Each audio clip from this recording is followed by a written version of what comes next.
नमस्कार। आज हमारी चर्चा का विषय है स्नातक पाठ प्रथम, विषय अनिवार्य हिंदी,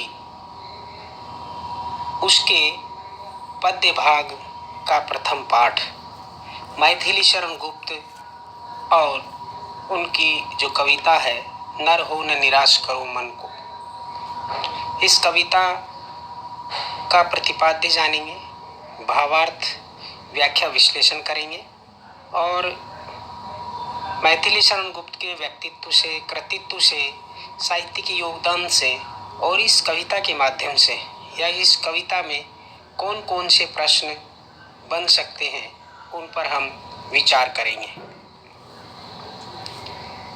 तो आज की इस चर्चा का जो मुख्य बिंदु है, 4 मुख्य बिंदु हैं। कविता का प्रतिपाद्य। कविता के प्रतिपाद्य से तात्पर्य यह है कि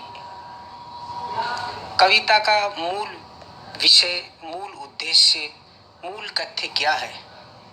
क्योंकि कोई भी कवि जब कविता लिखता है तो किसी उद्देश्य को लेकर चलता है और उसको वह तरह तरह से अभिव्यक्त करता है, लेकिन आता उसी विषय पर है, उसी विषय पर केंद्रित होता है।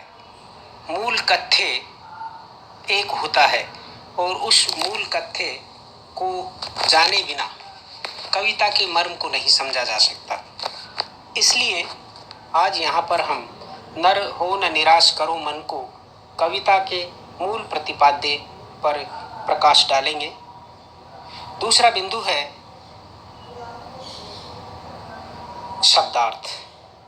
किसी भी कविता का अध्ययन करने के लिए उसमें आए हुए सभी शब्दों का अर्थ हमें मालूम होना चाहिए, तभी हम उस कविता की मूल संवेदना को पकड़ पाएंगे, अच्छी तरह से उसके अर्थ को समझ पाएंगे और उसका अर्थ ग्रहण कर पाएंगे।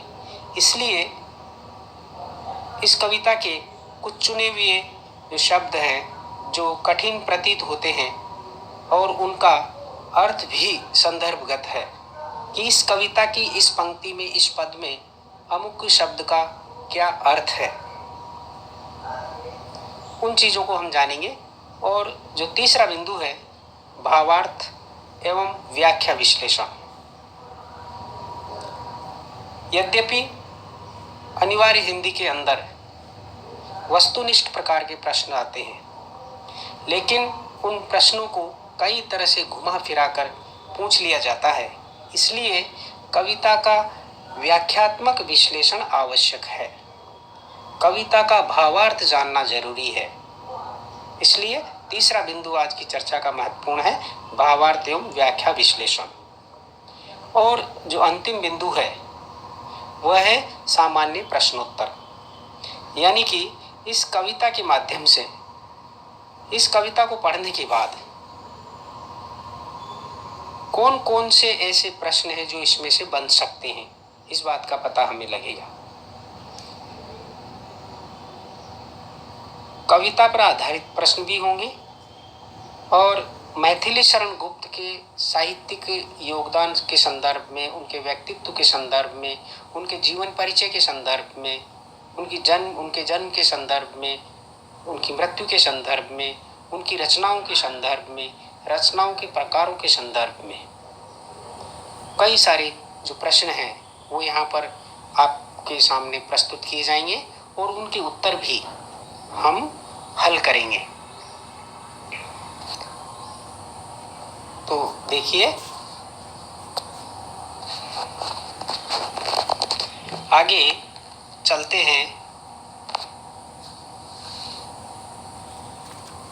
नर हो न निराश करो मन को कविता का मूल प्रतिपाद्य। प्रस्तुत कविता अकर्मण्यता, उद्यमहीनता और निराशा को त्याग कर कर्मनिष्ठ बनने की प्रेरणा देती है। कवि के अनुसार मानव ईश्वर की सर्वश्रेष्ठ कृति है। उसके कर्म और भुजदंडों में अपार शक्ति और संभावना है। हार और निराशा उसे अपने लक्ष्य से डिगा नहीं सकती। ये कविता ये संदेश देती है, इसका मूल प्रतिपाद्य है। आगे देखते हैं, मानव जीवन एक उत्तम अवसर है। कवि का मानना है कि मानव जीवन एक उत्तम अवसर है जिसे खोना नहीं है। यानी कि मानव जीवन अमूल्य है, अतः मानव अपने मानवाभिमान की रक्षा के लिए सदैव तत्पर रहे। तनिक असफलता प्राप्त होने पर निराश नहीं होना चाहिए और न ही भाग्यवादी बनकर जीना चाहिए। भाग्यवादी बनकर जीने से व्यक्ति का विकास बाधित हो जाता है, अतः उसे भाग्य के स्थान पर कर्म पर विश्वास करना चाहिए। वे कविता में कर्म करने और श्रेष्ठ कार्यों को करके यशस्वी और अमर होने की प्रेरणा देते हैं। साथ ही कविता प्रेरणा देती है कि हालात के सामने मजबूर न होकर हालात को अपने अनुकूल बनाना चाहिए। कवि ने निराशा में डूबे जनमानस को जीवन की वास्तविकताओं और चुनौतियों का एहसास कराया है कि जीवन सपना नहीं है। जीवन सपना नहीं होता, उसमें समस्या और चुनौतियां तो आती ही है, पर उनसे निराश होकर हाथ पर हाथ धरकर बैठने से काम नहीं चलता है।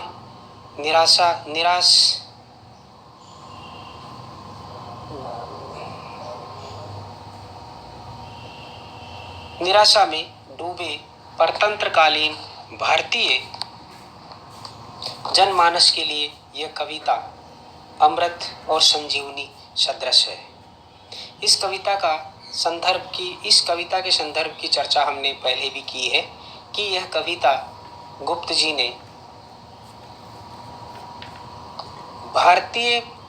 परतंत्रकालीन भारतीय जन समाज की निराशा को देखकर लिखी है, उनकी हताशा को देखकर लिखी है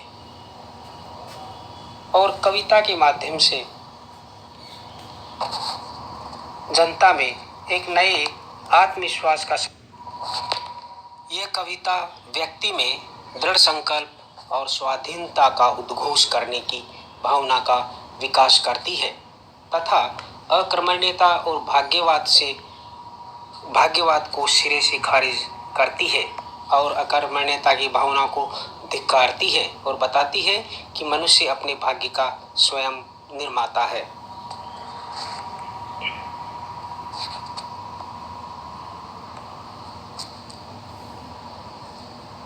अब हम कविता में आए कुछ कठिन शब्दों का अर्थ प्रस्तुत करते हैं कि उपयुक्त का अर्थ है उचित, सुयोग यानी कि सुअवसर,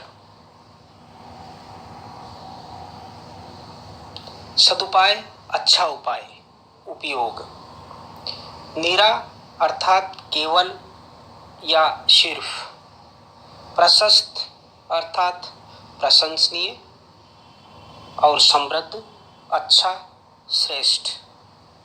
अगला शब्द है अखिलेश्वर। अखिलेश्वर का अर्थ है सबका स्वामी या ईश्वर। अवलंबन अर्थात सहारा, तजो अर्थात त्यागना, कर यानी हाथ, वांछित यानी आवश्यक जिसकी इच्छा की गई हो। अलभ्य अर्थात दुर्लभ, न मिलने योग्य, अनमोल। लेकिन कर्मशील व्यक्ति ऐसी दुर्लभ और न मिलने वाली वस्तु को भी प्राप्त कर लेते हैं। तो अलभ्य का अर्थ है दुर्लभ, न मिलने योग्य, अनमोल। दुर्लभ अर्थात जिसे पाना सहज न हो। अगला शब्द है दोष यानी कि कसूर। धन संपत्ति, धन का अर्थ है संपत्ति। जग संसार, अहो अर्थात है। इस शब्द का प्रयोग विशेषकर भारतेंदु और द्विवेद युग के अंदर किया गया है। अगला अर्थ है व्यर्थ अर्थात फिजूल, बेकार में। तन अर्थात शरीर, आशा अर्थात स्वयं का, साधन अर्थात माध्यम, विधान का मतलब उपलब्ध या विधिवत उपलब्ध अवसर, उचित साधन जिसका प्रयोग करने पर किसी को कोई आपत्ति ना हो। अब कविता का पहला पद है, कुछ काम करो कुछ काम करो, जग में रहकर कुछ नाम करो, यह जन्म हुआ किस अर्थ हो, समझो जिसमें यह व्यर्थ न हो, कुछ तो उपयुक्त करो तन को, नर हो न निराश करो मन को। कवि मैथिली शरण गुप्त। जैसा कि हमने पहले बताया कि यह कविता परतंत्रकालीन भारतीय समाज की निराशा को देखकर समाज को उस निराशा से बाहर लाने के लिए लिखी गई है। और कवि की जो धारणा है वह यह है कि मनुष्य के कर्म में और उसकी भुजाओं में ऐसी ताकत होती है कि वह अपने भविष्य का निर्माण स्वयं कर सकता है, दूसरे को कोई अधिकार नहीं है। लेकिन व्यक्ति उद्यमहीन और आलसी बनकर रहेगा तो वह दूसरों की गुलामी करने के लिए विवश ही होगा। इसलिए मैथिली शरण गुप्त अंग्रेजों की दासता से भारतीय समाज को मुक्त करने के लिए भारतीय समाज को, जनमानस को उत्साह युक्त, उद्यमशील और कर्मठ बनने की प्रेरणा यहाँ पर दे रहे हैं। इन पंक्तियों में कवि हमसे अपील करते हुए कह रहे हैं कि निराशा और उद्यमहीनता त्याग कर हमें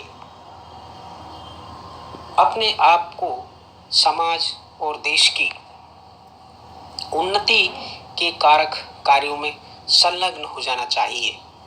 तभी जाकर जग में हमारा नाम होगा, जग में हमारा नाम रोशन होगा। हमें जो यह मानव जीवन प्राप्त हुआ है यह सही मायनों में तभी सार्थक हो सकेगा जब हम बिना समय बर्बाद किए देश के उत्थान हेतु अपना सर्वस्व न्योछावर कर दें। अन्यथा इस जीवन की क्या उपयोगिता रह जाएगी। ये जीवन जो अनमोल है वो निरर्थक बनकर, व्यर्थ बनकर रह जाएगा। कवि प्रश्न करते हुए कहते हैं कि किस लिए हमारा जन्म हुआ है? क्या गुलामी के लिए? नहीं, स्वाधीन रहने के लिए हुआ है, अपना उत्थान करने के लिए हुआ है, देश और समाज का उत्थान करने के लिए हुआ है। हम अनेक बार खुद को ऐसी परिस्थितियों में भी पाते हैं जब निराशा चारों ओर से हमें घेरने को तैयार खड़ी रहती है, फिर भी हमें उम्मीद का दामन नहीं छोड़ना चाहिए, क्योंकि हम नर हैं, प्राणी श्रेष्ठ हैं। ये जो मानव शरीर मिला है उसको कुछ तो हमें सार्थक करना ही होगा। और मानव जीवन कब सार्थक होगा? जब कर्म सार्थक होंगे, कर्म करोगे। निराश होकर और हाथ बांधकर बैठ जाना ये मानवोचित गुण नहीं है और ये पुरुषार्थ भी नहीं है। यहाँ हम बता दें कि मैथिली शरण गुप्त जीवन में संन्यास को नहीं, पुरुषार्थ को महत्व देते हैं और पुरुषार्थ कर्म करने के लिए प्रेरित करता है। कर्म से ही पुरुषार्थ सफल होता है या कि चरितार्थ होता है। अगला पद है, समलो कि सुयोग न जाए चला, कब व्यर्थ हुआ सदुपाय भला, समझो जग को न निराश अपना, पद आप प्रशस्त करो अपना। अखिलेश्वर है अवलंबन को नर हो न निराश करो मन को। कविता की इन पंक्तियों में कवि हमें यह संदेश दे रहे हैं कि तुम्हें समय रहते जागृत हो जाना चाहिए। तुम अपने आप को संभालो, कहीं अच्छा समय यूं ही न निकल जाए। आगे की पंक्तियों का अर्थ इस प्रकार होगा। भला अच्छा कार्य कब निष्फल होता है, सदुपाय कब निष्फल होता है। अर्थात श्रेष्ठ कार्य श्रेष्ठ परिणाम ही देते हैं। जग अर्थात संसार को, इस जीवन को कल्पना या एक स्वप्न मात्र मत समझो। कल्पना करने में और स्वप्न देखने में और जीवन की वास्तविकता में बहुत अंतर है। वास्तविक जीवन में मुश्किलें होगी, चुनौतियां होगी, पर अपना रास्ता स्वयं निकालो। और ये रास्ता निकलेगा उद्यमशीलता से, कर्मठता से, आलस्य और अकर्मण्यता से नहीं। जो राह पर चलता है उसे मंजिल भी मिलती है और फिर भगवान सहायता करने के लिए है ना। कवि मैथिली शरण गुप्त राम भक्त है और ईश्वर में आस्था रखते हैं। वो अपना हर कर्म उनको समर्पित करते हैं, लेकिन हमेशा कर्म पर विश्वास करते हैं, कर्म पर निर्भर रहते हैं। तुम्हें वो कहते हैं कि आपको किसी भी प्रकार की से निराश होने की आवश्यकता नहीं है। तुम्हें अपनी शक्ति और सामर्थ्य पर भरोसा करना चाहिए। अगला पद है, जब प्राप्त तुम्हें सब तत्व यहाँ, फिर जा सकता वह सत्व कहाँ। तुम सत्व सुधा रस पान करो, उठके अमृतत्व विधान करो। दवरूप रहो भव कानन में, नर हो निराश करो मन को। नर हो न निराश करो मन को। यहाँ इस कविता में ध्यान देने की बात है कि हर पदबंध के बाद अंत में एक ही पंक्ति आती है, नर हो न निराश करो मन को। यही इस कविता का केंद्रीय भाव है। नर अर्थात मनुष्य, अर्थात तुम मनुष्य हो, इस सृष्टि के सर्वश्रेष्ठ प्राणी हो और तुम्हारे कर्मों में, तुम्हारे भुजदंडों में वो ताकत है कि तुम सब कुछ प्राप्त कर सकते हो। कोई तुम्हें कम से कम गुलाम तो नहीं बना सकता, तुम अगर अपने कर्म समर्पित भाव से करते हो। कवि मैथिली शरण गुप्त मानकर चलते हैं कि मुझे तुम्हारी निराशा का कोई आधार दिखाई नहीं दे रहा है, तुम्हारे आलस्य का कोई आधार दिखाई नहीं दे रहा है कि क्यों तुम हाथ पर हाथ धर करके बैठे हुए हो, निराश होकर अंग्रेजों की गुलामी से क्यों बंधे हुए हो, क्यों जकड़ी हुई हो। जब प्राप्त तुम्हें सब तत्व यहाँ, फिर जा सकता वह सत्व कहाँ। कि जब समस्त प्रकार के तत्व अर्थात समस्त प्रकार के साधन तुम्हारे पास उपलब्ध हैं, फिर वह सत्व जिसे तुम प्राप्त करना चाहते हो,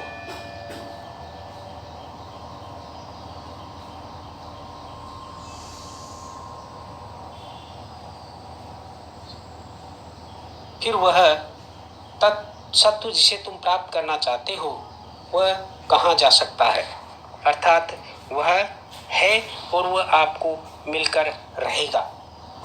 तुम उठकर अपने कर्मों के बल पर अमृत का पान करो, अमृतत्व प्राप्त करो।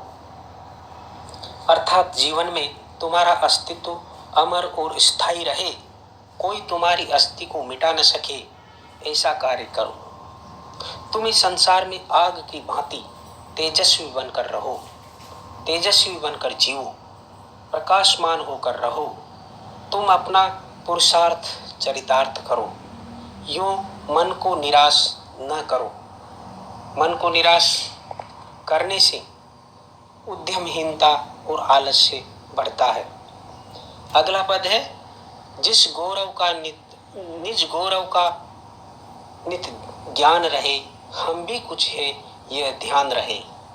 मरणोत्तर गुंजित गान रहे, सब जाए अभी पर मान रहे। कुछ हो न तजो निज साधन को, नर हो न निराश करो मन को। इन पंक्तियों में कवि प्रेरित करते हुए कहते हैं कि तुम्हें हमेशा अपनी गौरवपूर्ण परंपरा और इतिहास का ज्ञान और ध्यान रहना चाहिए कि हम किस परंपरा के वंशज और प्रतिनिधि हैं। कहीं भी अपने गौरव को कलंकित मत होने दो, अपमानित मत होने दो। अपने गौरव के प्रति हमेशा जागृत और सचेत रहना चाहिए। ये जीवन हमेशा संघर्षशील है और संघर्ष में हमेशा दूसरा पक्ष उपस्थित रहता है। अगर तुम कहीं पर भी एक पल के लिए भी आलस्य में शिथिल हो गए तो दूसरा पक्ष तुम्हारे ऊपर हावी हो जाएगा। इसलिए हमेशा सचेत रहना चाहिए। यह हमेशा ध्यान रखना चाहिए कि हम भी कुछ हैं। अपने अस्तित्व का भान होना चाहिए, हमारा भी कुछ अस्तित्व है। कभी अपने अस्तित्व और अस्मिता पर आंच नहीं आने देना चाहिए। देश और समाज के लिए काम करो तो ऐसा करो कि हमेशा जग में तुम्हारा नाम अमर रहे, तुम्हारी यश गाथा आने वाली पीढ़ियां गाती रहे।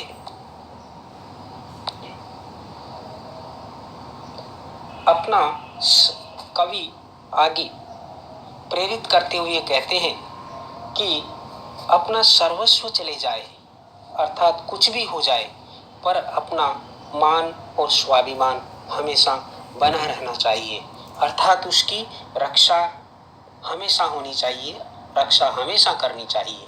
व्यक्ति को हमेशा इस बात का ध्यान रहना चाहिए कि हम भी कुछ हैं, हमारा भी कुछ अस्तित्व है। अपने साधन को, अपनी युक्ति को, अपने मन को, उपाय को कभी निराश होकर या आलस्य में पड़कर छोड़ना नहीं चाहिए। अतः मानव जीवन पाकर किसी भी दशा में मन को निराश मत होने दो। अगला पद है, प्रभु ने तुमको कर दान किए, सब वांछित वस्तु विधान किए। तुम प्राप्त करो उनको न अहो, फिर है यह किसका दोष कहो। समझो न अलभ्य किसी धन को, नर हो न निराश करो मन को। प्रस्तुत पंक्तियों का आशय है कि ईश्वर ने हमें हाथ, पैर, मस्तिष्क, भाषा ज्ञान आदि सारी चीजें अर्थात अपार क्षमता उपलब्ध करवा दी है। अर्थात अपार क्षमता दान स्वरूप प्राप्त जो कि प्रदान की है। हमारे शरीर से लेकर मन मस्तिष्क तक इतने उत्तम कोटि के साधन हैं कि इनके बूते पर हम कुछ भी हासिल करने में सक्षम हैं। ये हमारी कमजोरी है कि इतने श्रेष्ठ साधनों के बावजूद भी हम अधम नर की तरह जीवन यापन कर रहे हैं, गुलाम बनकर रह रहे हैं, दूसरों के गुलाम बनकर रह रहे हैं और फिर ईश्वर से अपने बदनसीब होने का रोना रोते हैं। इसमें दूसरों को दोष देना ठीक नहीं है। याद रहे, इस दुनिया में कोई भी ऐसा लक्ष्य नहीं है, वस्तु नहीं है, धन संपदा नहीं है जिसे हर संकल्पित व्यक्ति ने हासिल न किया हो। संकल्पित व्यक्ति अपनी वांछित वस्तुओं को, लक्ष्यों को प्राप्त कर लेता है। अतः आलस्य में पड़कर किसी भी वस्तु, धन, सफलता को अपने लिए अलभ्य या अप्राप्य नहीं समझना चाहिए या कि मत समझो। आगे कवि मैथिली शरण को लिखते हैं, किस गौरव के तुम योग्य नहीं, कब कौन तुम्हें सुख भोग्य नहीं। जन हो तुम भी जगदीश्वर के, सब है जिसके अपने घर के, फिर दुर्लभ क्या उसके जन को, नर हो न निराश करो मन को। कवि मैथिली शरण गुप्त जी की पंक्तियों का आशय है कि हताश और निराश मनोदशा से ग्रस्त भारतीय जन मानस से वे प्रश्न करते हुए कहते हैं कि तुम ये बताओ कि तुम इस संसार में संभव किस गौरव के योग्य नहीं हो, अर्थात तुम हर संभव गौरव को प्राप्त करने के अधिकारी हो, पात्र हो और उसमें सक्षम हो।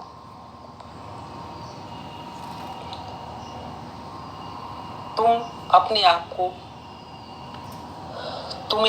अपने आप को हीन समझने की आवश्यकता नहीं है। तुम अपने कर्मों के बल पर सभी प्रकार के सुखों को प्राप्त करने योग्य हो। बस उसके लिए आलस्य त्याग कर उद्यम करना होगा, कर्म करना होगा, प्रयास करना होगा। अरे तुम तो जगत के स्वामी ईश्वर के जन हो, उसका आशीर्वाद हमेशा तुम्हारे साथ है, फिर तुम इतने निराश क्यों हो? तुम तो उसके घर के जैसे हो। फिर ऐसे व्यक्ति के लिए संसार में क्या असंभव है, क्या दुर्लभ है, अर्थात तुम्हारे लिए न कोई दुर्लभ है और नहीं असंभव, अर्थात तुम्हारे लिए सब संभव है। जिसके तुम योग्य हो। अतः तुम्हें अपने मन में निराशा की भावना लाने की आवश्यकता नहीं है। याद रहे, तुम मानव हो, तुम्हारी भुजाओं में अपार शक्ति है। अगला पद बंद है, करके विधिवाद न खेद करो, निज लक्ष्य निरंतर भेद करो। बनता उद्यम ही विधि है, मिलती जिससे सुख की निधि है। समझो धिक निष्क्रिय जीवन को, न रहो न निराश करो मन को। कुछ तो काम करो, कुछ काम करो, कुछ काम करो। यहाँ गुप्त जी कहते हैं कि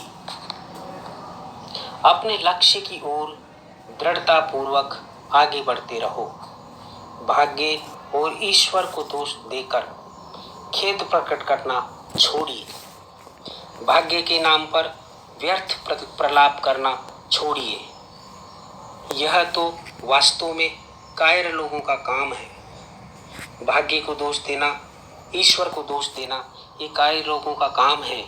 जीवन में याद रखो, उद्यम, कर्म और प्रयास ही भाग्य का निर्माता है। उसी से भाग्य का निर्माण है, वही विधि है, वही सब कुछ है।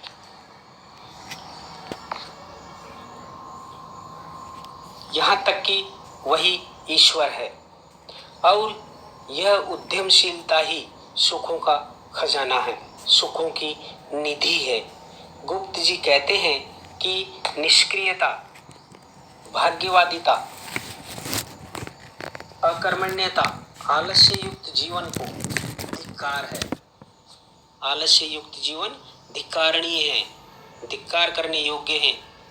तुम मनुष्य हो, तुम्हारे कर्मों, सामर्थ्य, भुजदंडों में अपार क्षमता है।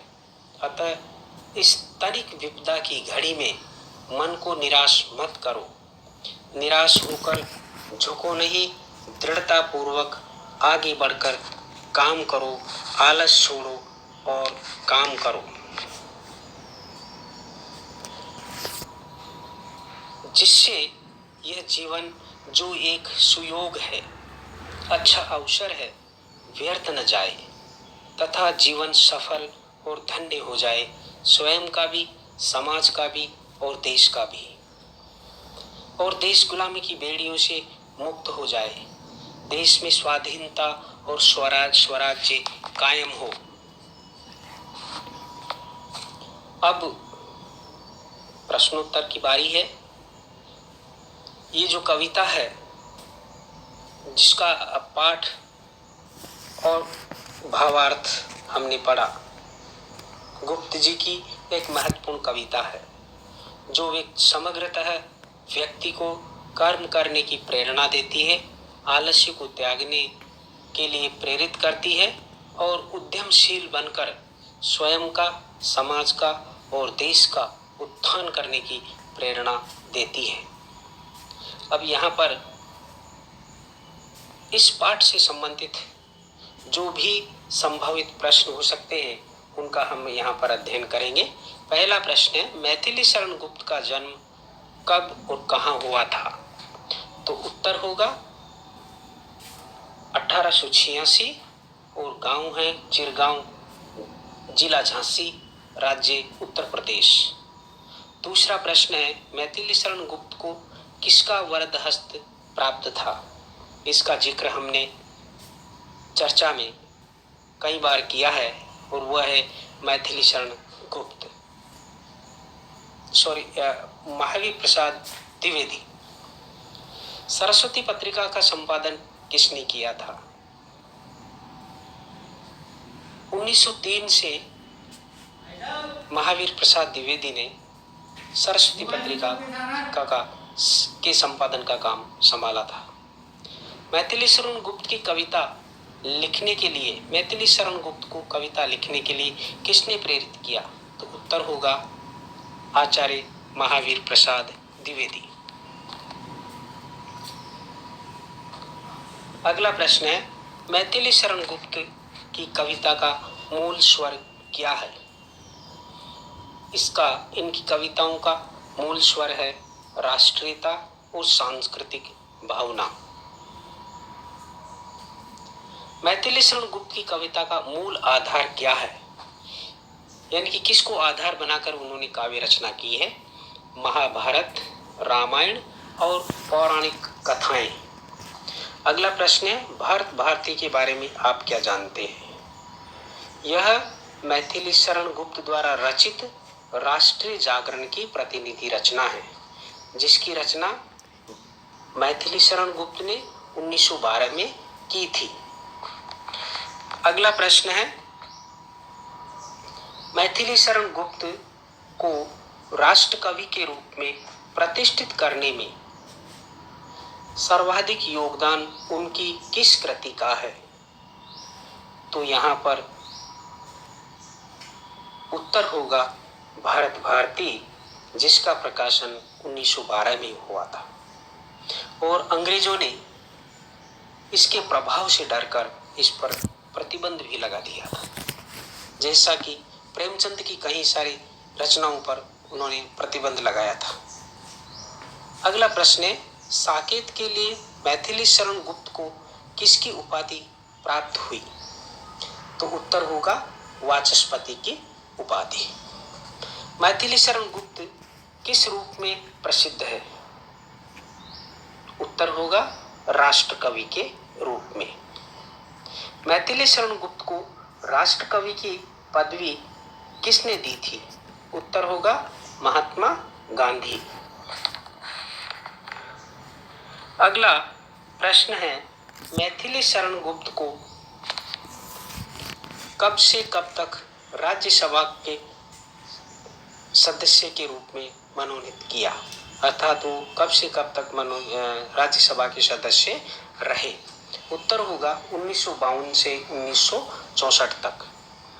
साहित्य जगत में, अगला प्रश्न है, साहित्य जगत में मैथिली शरण गुप्त किस नाम से प्रसिद्ध थे?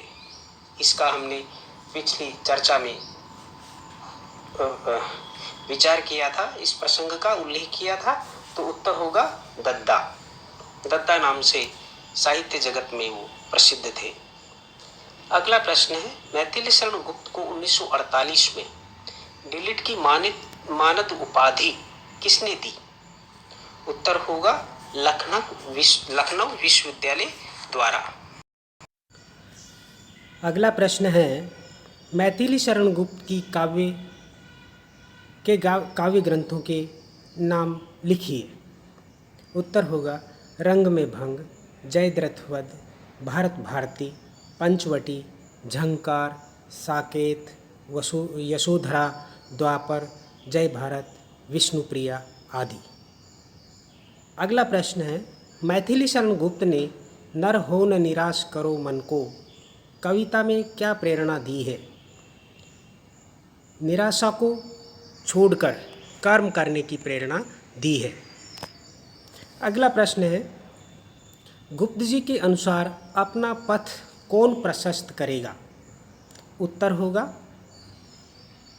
हमें स्वयं ही अपना पथ प्रशस्त करना होगा, या कि आप स्वयं अपना पथ प्रशस्त कर सकते हो।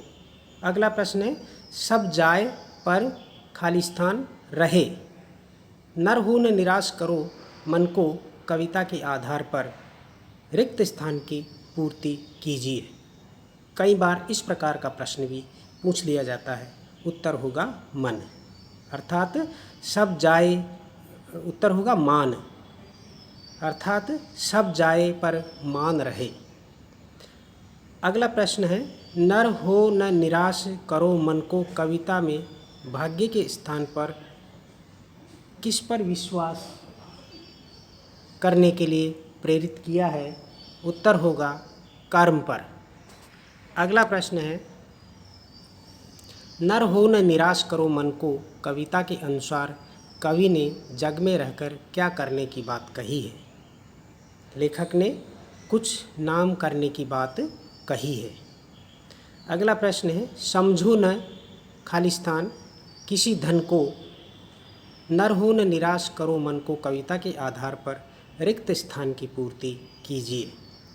उत्तर होगा अलभ्य, अर्थात समझो न अलभ्य किसी धन को। अगला प्रश्न है, मैथिली शरण गुप्त के अनुसार क्या व्यर्थ नहीं जाता? जब हम कविता पढ़ते हैं या पढ़ेंगे तो पता चलता है कि इसका उत्तर है कि सदुपाय, अर्थात अच्छा उपाय, अच्छा कार्य कभी भी व्यर्थ नहीं जाता। तो इस प्रकार मैथिली शरण गुप्त की कविता नर हो न निराश करो मन को, उसके भावार्थ, व्याख्या विश्लेषण, शब्दार्थ और उससे बनने वाले प्रश्नों का हमने अध्ययन किया। आप इसे पढ़ें, याद करें, निश्चित रूप से आपको इस कविता के बारे में ज्ञान